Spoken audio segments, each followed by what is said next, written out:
जय माँ भगवती, जय माँ दुर्गा। माँ भगवती का आशीर्वाद सदा सर्वदा आप सभी पर बना रहे। आज नवरात्रि का चौथा दिन है और आज श्री दुर्गा सप्तशती के अध्याय 5, 6, 7 और 8 का पाठ किया जाएगा। आज 5वें अध्याय में आप सुनेंगे देवताओं द्वारा देवी की स्तुति, 6ठे अध्याय में धूम्रलोचन का वध, 7वें अध्याय में चंड और मुंड का वध और 8वें अध्याय में रक्त बीज वध का प्रसंग सुनाया जाएगा। और आज का अध्याय शुरू करने से पहले हम सभी माँ भगवती का ध्यान करते हैं। हे करुणामयी, जगत जननी, आनंद और स्नेहमयी माँ, आपकी सदा ही जय हो। हे माँ अम्बे, पंखहीन पक्षी और भूख से पीड़ित बच्चे जिस प्रकार अपनी माँ की राह देखते रहते हैं, उसी प्रकार मैं आपकी दया की प्रतीक्षा कर रही हूँ। हे अमृतमयी माँ, आप शीघ्र ही आकर मुझे दर्शन दीजिए, मैं आपका रहस्य जान सकूं। ऐसी बुद्धि मुझे प्रदान करें। हे माँ दुर्गे, आप स्मरण करने पर संसार के समस्त प्राणियों का भय हर लेती हैं और शांत चित्त से चिंतन करने पर परम कल्याणमय बुद्धि प्रदान करती हैं। दरिद्रता, दुख और भय हरने वाली आपके सिवा दूसरी कौन सी शक्ति है जिसका चित्त सबका उपकार करने के लिए सदा दया से द्रवीभूत रहता है। हे माँ जगदम्बे, आपको हमारा बारंबार नमस्कार है। देवी भगवती के इस प्रकार ध्यान करने पर देवी भगवती कहती हैं, मैं रुद्र, वसु, आदित्य और विश्वदेव रूप से सर्वत्र विचर रही हूँ। मित्र, वरुण, इंद्र, अग्नि और अश्विनी कुमारों को भी मैंने ही धारण किया है। सोम, याग, विश्वकर्मा, सूर्य और ईश्वर नाम के देव मैंने ही धारण कर रखे हैं, जो देवताओं के उद्देश्य से प्रचुर हवि युक्त तथा सोम याग आदि का अनुष्ठान करते हैं। उन यजमान का फल मुझ में विद्यमान है। इस ब्रह्मांड की अधिष्ठात्री और पार्थिव तथा अपार्थिव देने वाली भी मैं ही हूँ। ब्रह्म साक्षात संवित ज्ञान रूपा मैं ही हूँ। ये ज्ञान ही सब उपासना का मूल है। मैं ही अंत्य जीवों में प्रविष्ट हूँ। देवता इस प्रकार अनेक भावों से मेरी उपासना करते हैं। जीव जो अन्न आदि खाद्य द्रव्य भक्षण करता है, देखता है, वे प्राण धारण करता है और सुनता है, वे सब क्रियाएं मेरे ही द्वारा सिद्ध होती हैं। जो मुझको इस दृष्टि से नहीं देख सकते, विनाश को प्राप्त होते हैं। हे सौम्य, तुमसे जो तत्व कहे हैं उन्हें श्रद्धा पूर्वक सुनो। मैं ये उपदेश स्वयं दे रही हूँ। देवताओं और मनुष्य द्वारा यही सेवित है। मैं जिसे चाहती उसे उच्च पद प्रदान करती हूँ, ब्रह्म बनाती हूँ और ऋषि और सर्व ज्ञान संपन्न सुमेधा बनाती हूँ। रुद्र के लिए धनुष खींचती हूँ। इस प्रकार मैं सर्वत्र व्याप्त हूँ। मेरी आत्मा ने जगत पिता को उत्पन्न किया है। इसके ऊपर भाग में आनंदमय कोश के अंदर विज्ञान में कोश में मेरा कारण अवस्थित है। मैं समस्त भुवन में प्रविष्ट होकर रहती हूँ। स्वर्गलोक में मेरे शरीर से स्पष्ट है, मैं जल वायु की तरह प्रथित हूँ। तभी ये सारी सृष्टि आरंभ होती है। इस स्वर्ग तथा मृत्यु लोक के परे मैं ही विद्यमान हूँ। यही तो मेरी महिमा है। तो सब मिलकर प्रेम से बोलिए, माँ अंबिके की जय, देवी भगवती की जय। प्रिय श्रोताओं, अब सुनिए श्री दुर्गा सप्तशती का अध्याय 5। महर्षि मेधा ने कहा, पूर्व काल में शुंभ निशुंभ नामक असुरों ने अपने बल के मद से इंद्र का त्रिलोकी का राज्य और यज्ञों के भाग छीन लिए और वह दोनों इसी प्रकार सूर्य, चंद्रमा, धर्मराज और वरुण के अधिकार भी छीनकर स्वयं ही उनका उपभोग करने लगे। वायु और अग्नि का कार्य भी वही करने लगे और इसके पश्चात उन्होंने जिन देवताओं का राज्य छीना था उनको अपने अपने स्थान से निकाल दिया। इस तरह से अधिकार छीने हुए दैत्यों तथा दैत्यों द्वारा निकाले हुए देवता अपराजिता देवी का स्मरण करने लगे कि देवी ने हमको वर दिया था कि मैं तुम्हारी संपूर्ण विपत्तियों को नष्ट करके रक्षा करूंगी। ऐसा विचार कर सब देवता हिमालय पर गए और भगवती विष्णु माया की स्तुति करने लगे। देवताओं ने कहा, हे देवी, आपको नमस्कार है, शिव को नमस्कार है, प्रकृति और भद्रा को नमस्कार है। हम लोग रुद्र, नित्या और गौरी को नमस्कार करते हैं। ज्योत्सनामयी, चंद्र रूपिणी व सुख रूपा देवी को निरंतर नमस्कार है। शरणागतों का कल्याण करने वाली वृद्धि और सिद्धि रूपा देवी को हम बार बार नमस्कार करते हैं। और नृत्य राजाओं की लक्ष्मी तथा सवर्णी को नमस्कार है। दुर्गा को, दुर्ग स्थलों को पार करने वाली दुर्गपारा को, सारा, सर्वकारिणी, ख्याति, कृष्ण और धूम्र देवी को सदैव नमस्कार है। अत्यंत सौम्य तथा अत्यंत रौद्र रूपा को हम नमस्कार करते हैं। उन्हें हमारा बारंबार प्रणाम है। जगत की आधारभूत कृति देवी को बार बार नमस्कार करते हैं। जिस देवी को प्राणी मात्र विष्णु माया कहते हैं, उसको नमस्कार करते हैं। उसको नमस्कार है, उसको नमस्कार है। जो देवी संपूर्ण प्राणियों में चेतना कहलाती हैं, उसको नमस्कार है, उसको नमस्कार है, उसको नमस्कार है। जो देवी संपूर्ण प्राणियों में बुद्धि रूप में स्थित है, उसको नमस्कार है, उसको नमस्कार है, उसको नमस्कार है। जो देवी सब प्राणियों में निद्रा रूप से विराजमान है, उसको नमस्कार है, उसको नमस्कार है, उसको नमस्कार है। जो देवी संपूर्ण प्राणियों में शुद्धा रूप से विराजमान है, उसको नमस्कार है, उसको नमस्कार है, उसको नमस्कार है। जो देवी संपूर्ण प्राणियों में छाया रूप से स्थित है, उसको नमस्कार है, उसको नमस्कार है, उसको नमस्कार है। जो देवी सब प्राणियों में शक्ति रूप से स्थित है, उसको नमस्कार है, उसको नमस्कार है, उसको नमस्कार है। जो देवी संपूर्ण प्राणियों में तृष्णा रूप से स्थित है, उसको नमस्कार है, उसको नमस्कार है, उसको नमस्कार है। जो देवी सब प्राणियों में शांति रूप से स्थित है, उसको नमस्कार है, उसको नमस्कार है, उसको नमस्कार है। जो देवी सब प्राणियों में जाति रूप से स्थित है, उसको नमस्कार है, उसको नमस्कार है, उसको नमस्कार है। जो देवी सब प्राणियों में लज्जा रूप से स्थित है, उसको नमस्कार है, उसको नमस्कार है, उसको नमस्कार है। जो देवी संपूर्ण प्राणियों में श्रद्धा रूप से स्थित है, उसको नमस्कार है, उसको नमस्कार है, उसको नमस्कार है। जो देवी संपूर्ण प्राणियों में कांति रूप से स्थित है, जो देवी सब प्राणियों में लक्ष्मी रूप से स्थित है, उसको नमस्कार है, उसको नमस्कार है, उसको नमस्कार है। जो देवी संपूर्ण प्राणियों में वृत्ति रूप से स्थित है, उसको नमस्कार है, उसको नमस्कार है, उसको नमस्कार है। जो देवी सब प्राणियों में समृद्धि रूप से विराजमान है, उसको नमस्कार है, उसको नमस्कार है, उसको नमस्कार है। जो देवी सब प्राणियों में दया रूप से स्थित है, वह उसको नमस्कार है, उसको नमस्कार है। जो देवी सब प्राणियों में तुष्टि रूप से स्थित है, उसको नमस्कार है, उसको नमस्कार है, उसको नमस्कार है। जो देवी संपूर्ण प्राणियों में मात्र रूप से स्थित है, उसको नमस्कार है, उसको नमस्कार है, उसको नमस्कार है। जो देवी संपूर्ण प्राणियों में भ्रांति रूप से स्थित है, उसको नमस्कार है, उसको नमस्कार है, उसको नमस्कार है। जो देवी संपूर्ण प्राणियों में नित्य व्याप्त रहती हैं, उसको नमस्कार है, उसको नमस्कार है, उसको नमस्कार है। जो देवी चैतन्य रूप से इस संपूर्ण संसार को व्याप्त करके स्थित है, उसको नमस्कार है, उसको नमस्कार है, उसको नमस्कार है। पूर्व काल में देवताओं ने अपने अभिष्ट फल पाने के लिए जिसकी स्तुति की है और देवराज इंद्र ने बहुत दिनों तक जिसका सेवन किया है, वह कल्याण की साधना भूता ईश्वरी हमारा कल्याण और मंगल करे तथा सारी विपत्तियों को नष्ट कर डाले।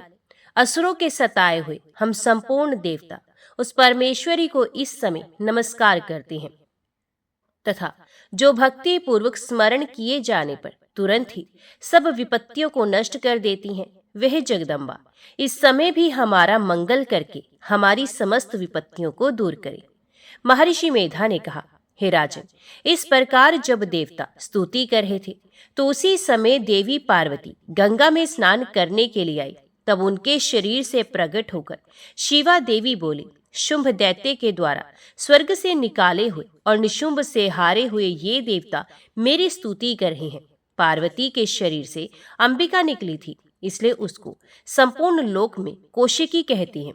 कौशिकी के प्रकट होने के पश्चात देवी पार्वती का शरीर का रंग काला हो गया और वे हिमालय पर रहने वाली कालिका देवी के नाम से प्रसिद्ध हुई। फिर शुंभ और निशुंभ के दूत चंड मुंड वहां आए और उन्होंने परम मनोहर रूप वाली अंबिका देवी को देखा। फिर वह शुंभ के पास जाकर बोले, महाराज, एक अत्यंत सुंदर स्त्री हिमालय को प्रकाशित कर रही है। वैसा रंग रूप आज तक हमने किसी स्त्री में नहीं देखा।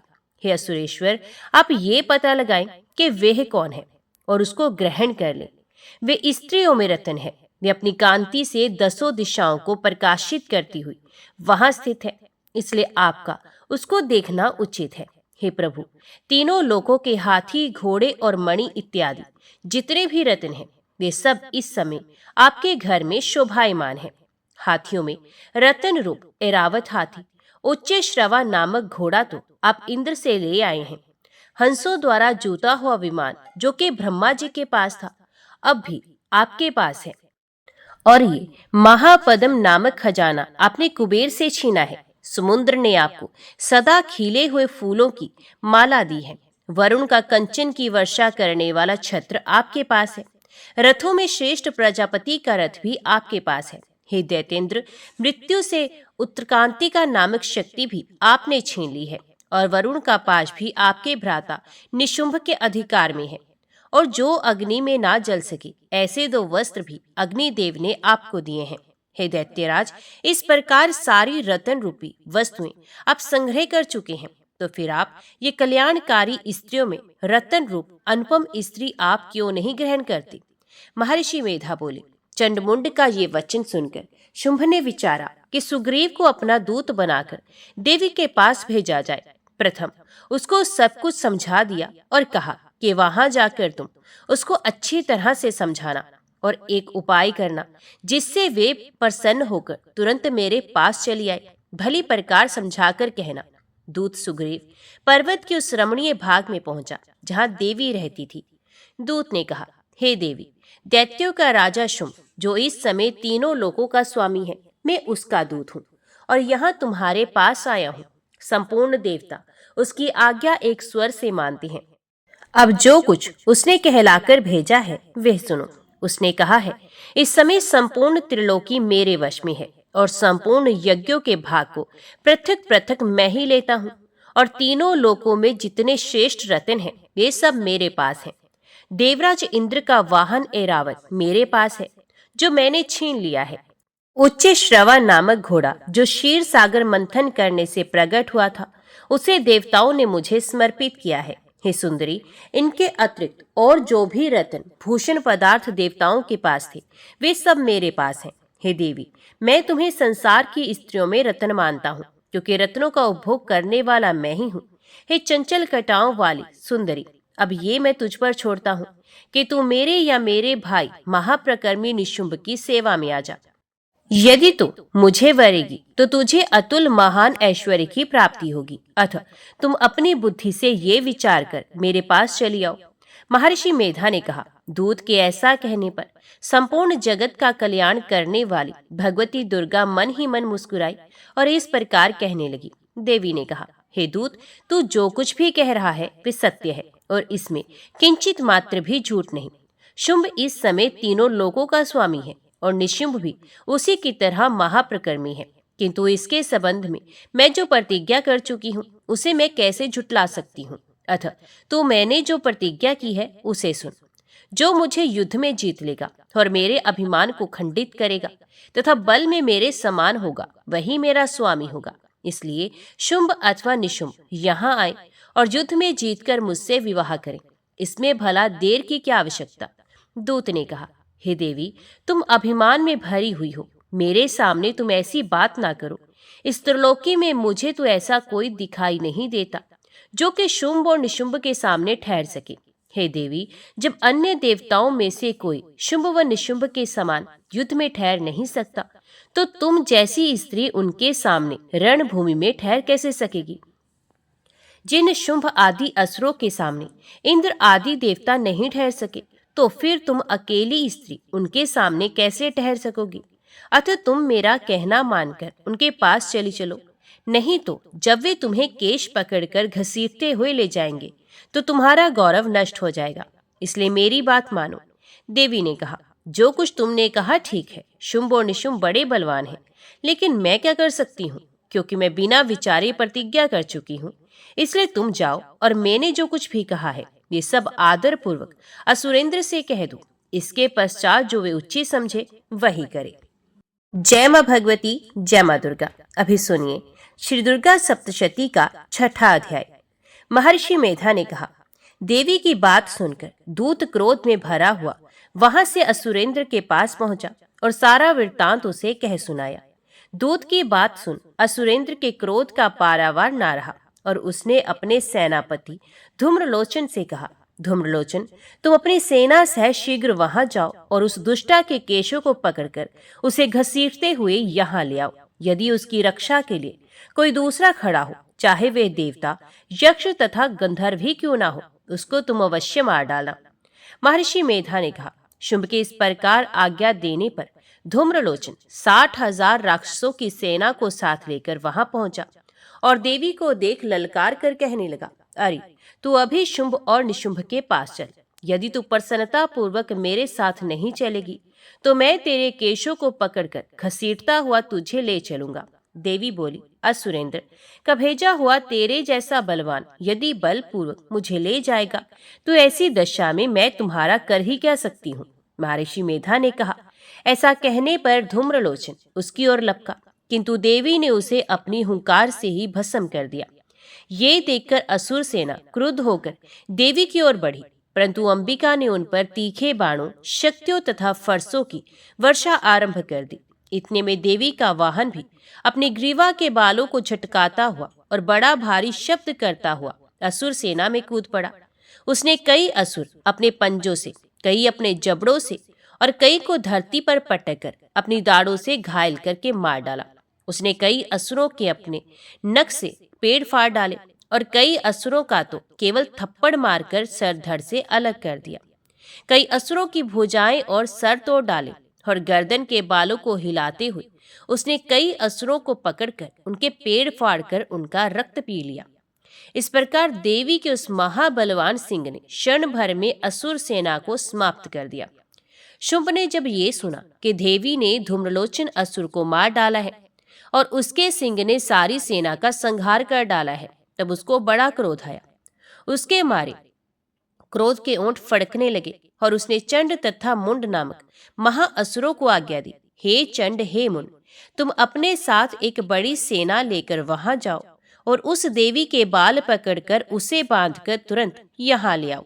यदि उसको यहाँ लाने में किसी प्रकार का संदेह हो तो अपनी सेना सहित उससे लड़ते हुए उसको मार डालो और जब वे दुष्टा और उसका सिंह दोनों मारे जाएं, तब भी उसको बांधकर यहाँ ले आना। जय मां भगवती, जय मां दुर्गा। अभी सुनिए श्री दुर्गा सप्तशती का 7वां अध्याय। महर्षि मेधा ने कहा, दैत्यराज की आज्ञा पाकर चंड और मुंड चतुरंगिणी सेना को साथ लेकर हथियार उठाए हुए देवी से लड़ने के लिए चल दिए। हिमालय पर्वत पर पहुंचकर उन्होंने मुस्कुराती हुई देवी जो सिंह पर बैठी हुई थी देखा। जब असुर उनको पकड़ने के लिए तलवारें लेकर उनकी ओर आगे बढ़े, तब अंबिका को उन पर बड़ा क्रोध आया और मारे क्रोध के उनका मुख काला पड़ गया। उनकी भ्रुकुटियां चढ़ गई और उनके ललाट में से अत्यंत भयंकर तथा अत्यंत विस्तृत मुख वाली लाल आंखों वाली काली प्रकट हुई, जो कि अपने हाथों में तलवार और पाश लिए हुए थी। ये विचित्र खड्ग धारण किए हुए तथा चीते के चर्म की साड़ी एवं नरमुंडों की माला पहन रखी थी। उसका मांस सूखा हुआ था और शरीर केवल हड्डियों का ढांचा था, और जो भयंकर शब्द से दिशाओं को पूर्ण कर रही थी, वे असुर सेना पर टूट पड़ी और दैत्यों का भक्षण करने लगी। ये पार्श्व रक्षकों, अंकुशधारी महावतों, हाथियों पर सवार योद्धाओं और घंटा सहित हाथियों को एक हाथ से पकड़ पकड़ कर अपने मुंह में डाल रही थी, और इसी प्रकार वे घोड़ों, रथों, सारथियों व रथों में बैठे हुए सैनिकों को मुंह में डालकर भयानक रूप से चबा रही थी। किसी के केश पकड़कर, किसी को पैरों से दबाकर और किसी दैत्य को छाती से मसलकर मार रही थी। वह दैत्य के छोड़े हुए बड़े बड़े अस्त्र शस्त्रों को मुंह में पकड़कर और क्रोध में भर उनको दांतों में पीस रही थी। उसने कई बड़े बड़े असुर भक्षण कर डाले, कितनों को रौंद डाला और कितनी उसकी मार के मारे भाग गई। कितनों को उसने तलवार से मार डाला, कितनों को अपने दांतों से समाप्त कर दिया, और इस प्रकार वे देवी ने क्षण भर में संपूर्ण दैत्य सेना को नष्ट कर दिया। ये देख महापराक्रमी चंड काली देवी की ओर लपका और मुंड ने भी देवी पर अपने भयानक बाणों की वर्षा आरंभ कर दी और अपने हजारों चक्र उस पर छोड़े। उस समय वह चमकते हुए बाण व चक्र देवी के मुख में प्रविष्ट हुए, इस प्रकार दिख रहे थे जैसे मानो बहुत से सूर्य मेघों की घटा में प्रविष्ट हो रहे हों। इसके पश्चात भयंकर शब्द के साथ काली ने अत्यंत जोश में भरकर विकट अट्टहास किया। उसका भयंकर मुख देखा नहीं जाता था। उसके मुख से श्वेत दांतों की पंक्ति चमक रही थी। फिर उसने तलवार हाथ में लेकर हूं शब्द कहकर चंड के ऊपर आक्रमण किया और उसके केश पकड़कर उसका सर काटकर अलग कर दिया। चंड को मरा हुआ देखकर मुंड देवी की ओर लपका, परंतु देवी ने क्रोध में भरे उसे भी अपनी तलवार से यमलोक पहुंचा दिया। चंड और मुंड को मरा हुआ देखकर उसकी बाकी बची हुई सेना वहां से भाग गई। इसके पश्चात काली चंड और मुंड के कटे हुए सरों को लेकर देवी चंडिका के पास गई और प्रचंड अट्टहास के साथ कहने लगी, हे देवी, चंड और मुंड दो महादैत्यों को मारकर तुम्हें भेंट कर दिया गया है। अब शुंभ और निशुंभ का तुमको स्वयं वध करना है। महर्षि मेधा ने कहा।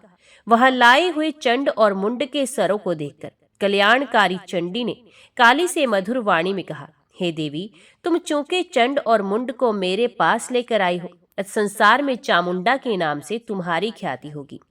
जय मां भगवती, जय मां दुर्गा। अभी सुनिए श्री दुर्गा सप्तशती का 8वां अध्याय। महर्षि मेधा ने कहा, चंड और मुंड नामक असुरों के मारे जाने से और बहुत सी सेना के नष्ट हो जाने से असुरों के राजा प्रतापी शुंभ ने क्रोध युक्त होकर अपनी संपूर्ण सेना को युद्ध के लिए तैयार होने की आज्ञा दी। उसने कहा, अब युधा युद्ध नामक 86,000 असुर सेनापति अपनी सेनाओं के साथ युद्ध के लिए जाएं और कंबू नामक 84 सेनापति भी युद्ध के लिए जाएं और कोटि वीरे नामक 50 सेनापति और धूम्रकुल नाम के 100 सेनापति प्रस्थान करें। कालक, दोहर्द, मौर्य और काल के ये दैत्य भी मेरी आज्ञा से सजकर युद्ध के लिए कूच करें। भयानक शासन करने वाला असुरों का स्वामी शुंभ इस प्रकार आज्ञा देकर बहुत बड़ी सेना के साथ युद्ध के लिए चला। उसकी सेना को अपनी ओर आता देखकर चंडिका ने अपने धनुष के टंकार से पृथ्वी और आकाश के बीच का भाग गुंजा दिया। हे राजन, इसके पश्चात देवी के सिंह ने दहाड़ना आरंभ कर दिया और अंबिका के घंटे के शब्दों ने उस ध्वनि को और भी बढ़ा दिया। धनुष की टंकार, शेर की दहाड़ और घंटे के शब्द से पृथ्वी और आकाश के बीच का भाग गूंज उठा और इसके साथ ही देवी ने अपने मुख को और भी भयानक बना लिया। ऐसे भयंकर शब्द को सुनकर राक्षसी सेना ने देवी तथा सिंह को चारों ओर से घेर लिया।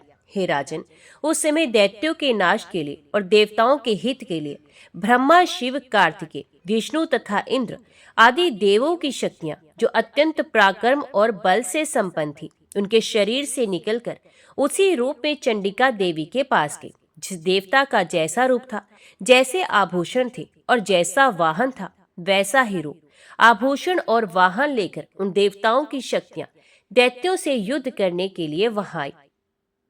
हंस युक्त विमान में बैठकर और रुद्राक्ष की माला तथा कमंडलू धारण करके ब्रह्मा जी की शक्ति आई। वृषभ पर सवार होकर, हाथ में त्रिशूल लेकर, महानाग का कंकण पहनकर और चंद्र रेखा से भूषित होकर भगवान शंकर की शक्ति माहेश्वरी आई और मोर पर आरूढ़ होकर हाथ में शक्ति लिए दैत्यों से युद्ध करने के लिए कार्तिकेय जी की शक्ति उन्हीं का रूप धारण करके आई। भगवान विष्णु की शक्ति गरुड़ पर सवार होकर शंख, चक्र, शारंग, गदा, धनुष तथा खड्ग हाथ में लिए हुए आई। श्रीहरि की शक्ति वाराही वाराह का शरीर धारण करके आई और नरसिंह के समान शरीर धारण करके उनकी शक्ति नारसिंही भी आई। उसकी गर्दन के झटकों से आकाश के तारे टूट पड़ते थे और इसी प्रकार देवराज इंद्र की शक्ति ऐन्द्री भी ऐरावत के ऊपर सवार होकर आई। इस पश्चात इन देव शक्तियों से घिरे हुए भगवान शंकर ने चंडिका से कहा, मेरी प्रसन्नता के लिए तुम शीघ्र ही इन असुरों को मार डालो। इसके पश्चात देवी के शरीर में से अत्यंत उग्र रूप वाली और सैकड़ों गिदड़ियों के समान आवाज करने वाली चंडिका शक्ति प्रकट हुई। उस अपराजिता देवी ने धूमिल जटा वाले भगवान श्री शंकर जी से कहा, हे प्रभु, आप मेरी ओर से दूत बनकर शुंभ और निशुंभ के पास जाइए और उन अत्यंत गर्वीले दैत्यों से कहिए तथा उनके अतिरिक्त और भी जो दैत्य यहाँ युद्ध के लिए उपस्थित हो, उनसे भी कहिए, जो तुम्हें अपने जीवित रहने की इच्छा हो तो त्रिलोकी का राज्य इंद्र को दे दो। देवताओं को उनका यज्ञ भाग मिलना आरंभ हो जाए और तुम पाताल लौट जाओ। किंतु यदि बल के गर्व से तुम्हारे लड़ने की इच्छा हो तो फिर आ जाओ। तुम्हारे मांस से मेरी योगिनियां तृप्त होंगी। क्योंकि उस देवी ने भगवान शंकर को दूत के कार्य में नियुक्त किया था, इसलिए वे संसार में शिवदूती नाम से विख्यात हुई। भगवान शंकर से देवी का संदेश पाकर उन दैत्यों के क्रोध का कोई आर पार ना रहा और वे जिस स्थान पर देवी विराजमान थी वहां पहुंचे और जाने के साथ ही उस पर बाणों और शक्तियों की वर्षा करने लगे।